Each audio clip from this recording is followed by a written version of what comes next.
Hi friends, ഇന്ന് അടിപൊളി ഒരു കറിയാണ്. ആവോലിയാണ് ഇന്ന് കറി വെക്കാൻ പോകുന്നത്.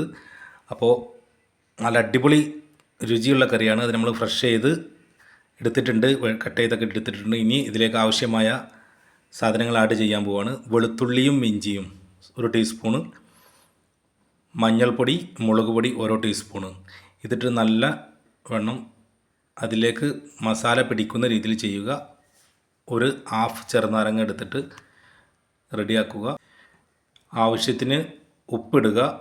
ഞങ്ങൾ ചെറിയ 4 ആവോലിയാണ് എടുത്തിട്ടുള്ളത്.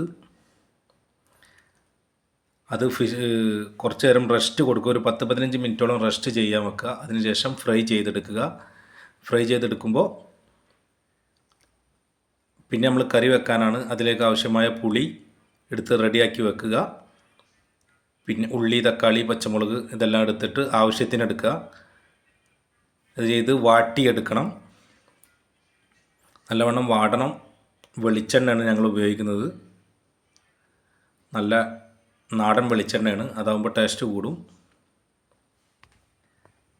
അതിലേക്ക് ആവശ്യമായ ഉപ്പ്, ഇത് കറിക്ക് വേണ്ടിയുള്ള ഉപ്പാണ്, ആഡ് ചെയ്യണം.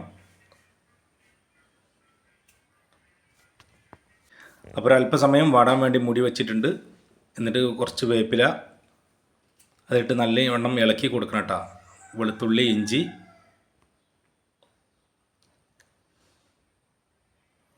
നല്ലവണ്ണം ഇളക്കി കൊടുക്കണം. ഇതിനിടയിൽ സബ്സ്ക്രൈബ് ചെയ്യുക, ലൈക്ക് ചെയ്യുക, കമൻറ്റ് ചെയ്യുക. നിങ്ങൾക്ക് ആവശ്യമുള്ള ഇതൊക്കെ കമൻറ്റ് ചെയ്താൽ ഒരുപക്ഷെ നമ്മളത് സ്വീകരിക്കും. അപ്പോൾ ഏകദേശം ആയിക്കൊണ്ടിരിക്കുന്നുണ്ട്. അതിലേക്ക് 2 ടീസ്പൂൺ ഉലുവ ആഡ് ചെയ്യുക.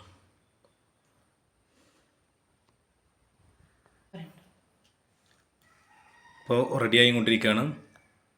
അതിലേക്ക് ഒരല്പം മഞ്ഞൾപ്പൊടി,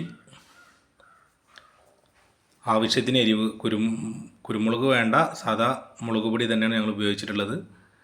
അതിപ്പോൾ ഫ്രൈ നല്ല അടിപൊളിയായിട്ട് അതിലേക്ക് പുളി ആക്കി വെച്ച വെള്ളമാണ്, പുളിവെള്ളമാണ്, അത് ആഡ് ചെയ്തിട്ടുണ്ട്. ഇനി നല്ല ഇളക്കിയിട്ട് റെഡിയാക്കി കൊടുക്കുക. നല്ല ഇളക്കി റെഡിയാക്കിയതിന് ശേഷം പുളി ഒഴിച്ച ഒരല്പം ചൂട് കൊള്ളണം. ഒരു മിനിറ്റ്. എനിക്ക് ഫ്രൈ ആയത് ഇങ്ങനെ റെഡി ആയിക്കൊണ്ടിരിക്കുന്നുണ്ട്. ആ ഫ്രൈ ആയത് നമ്മളെ ഈ കറിയിലേക്ക് ആഡ് ചെയ്യുക.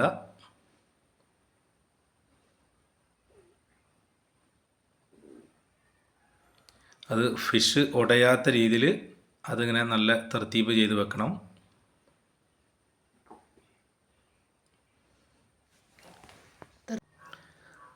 നല്ല റെഡിയാക്കിയിട്ട് നമ്മൾ ഫിഷ് ഫ്രൈ ചെയ്തെടുത്ത കാരണം അധികം വേവേണ്ട ആവശ്യമില്ല. അതൊന്ന് ചെറുതായിട്ടൊന്ന് ചൂടായാൽ മതി. അപ്പോൾ ഇതിൻ്റെ മസാല ഒന്ന് ഈ ഫിഷിലേക്കൊന്ന് പിടിക്കാൻ വേണ്ടി മാത്രമാണ്.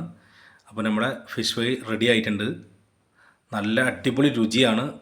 ആർക്കും ഒന്ന് ചെയ്തു നോക്കുക. നമ്മളെ ചാനൽ സബ്സ്ക്രൈബ് ചെയ്യുക. റയ്യാൻ വ്ളോഗ് മൻസൂർ. ലൈക്ക് ചെയ്യുക, കമൻറ്റ് ചെയ്യുക.